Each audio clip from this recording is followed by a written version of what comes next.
উত্তর আফ্রিকায় স্পেনের স্বায়ত্তশাসিত অঞ্চল সেউটার সীমান্তে কয়েক দিনের নজিরবিহীন অভিবাসী ঢলে অন্তত ৫৭ জনের মৃত্যু হয়েছে।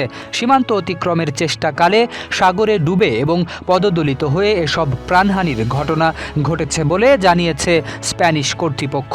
একই সময়ে সীমান্ত পেরিয়ে আসা হাজারো মানুষের বেশিরভাগই আবারও স্বেচ্ছায় মরক্কোয় ফিরে গেছেন।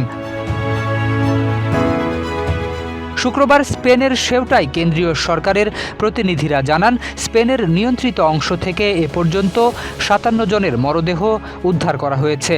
তবে মরক্কোর অংশেও আরও হতাহতের আশঙ্কা রয়েছে।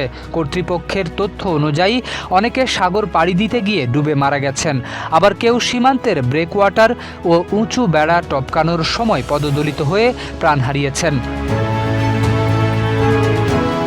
স্পেনের স্বরাষ্ট্র মন্ত্রণালয়ের তথ্য অনুযায়ী বৃহস্পতিবার সকাল থেকে প্রায় ৫০,০০০ মানুষ সেউটা সীমান্ত অতিক্রম করেন।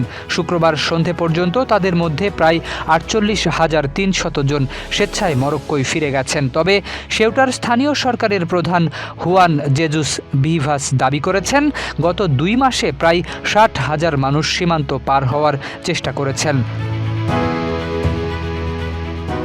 নতুন করে অনুপ্রবেশ ঠেকাতে সীমান্তে কঠোর অবস্থান নিয়েছে মরক্কো। নিরাপত্তা বাহিনী সীমান্তে জড়ো হওয়া জনতাকে ছত্রভঙ্গ করতে লাঠিপেটা ও কাঁদানে গ্যাস ব্যবহার করেছে।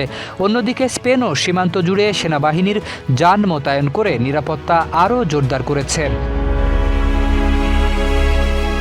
এই ঘটনাকে কেন্দ্র করে ইউরোপীয় দেশগুলোর মধ্যেও মতপার্থক্য দেখা দিয়েছে।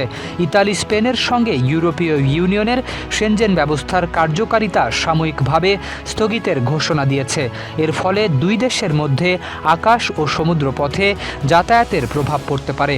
তবে মাদ্রিদ এই পদক্ষেপকে ইউরোপীয় ইউনিয়নের চুক্তির পরিপন্থী বলে মন্তব্য করেছে। এদিকে সীমান্ত থেকে ফিরে যাওয়া কয়েকজন অভিবাসী জানিয়েছেন, সেউটায় পৌঁছানোর পরও তারা পর্যাপ্ত খাবার ও আশ্রয় পাননি, ফলে বাধ্য হয়ে আবার মরক্কোয় ফিরে যেতে হয়েছে। মরক্কোর তানজিয়ারের এক তরুণ রয়টার্সকে বলেন, কেন এসেছিলাম সেটাই এখন বুঝতে পারছি না। গতকাল দুপুরের পর থেকে কিছুই খাইনি, তাই ফিরে যাচ্ছি। এই পরিস্থিতিতে সেউটা সীমান্তে মানবিক সংকট আরও গভীর হওয়ার আশঙ্কা করছেন সংশ্লিষ্টরা। শরীফ উদ্দিন, ইত্তেফাক নিউজ।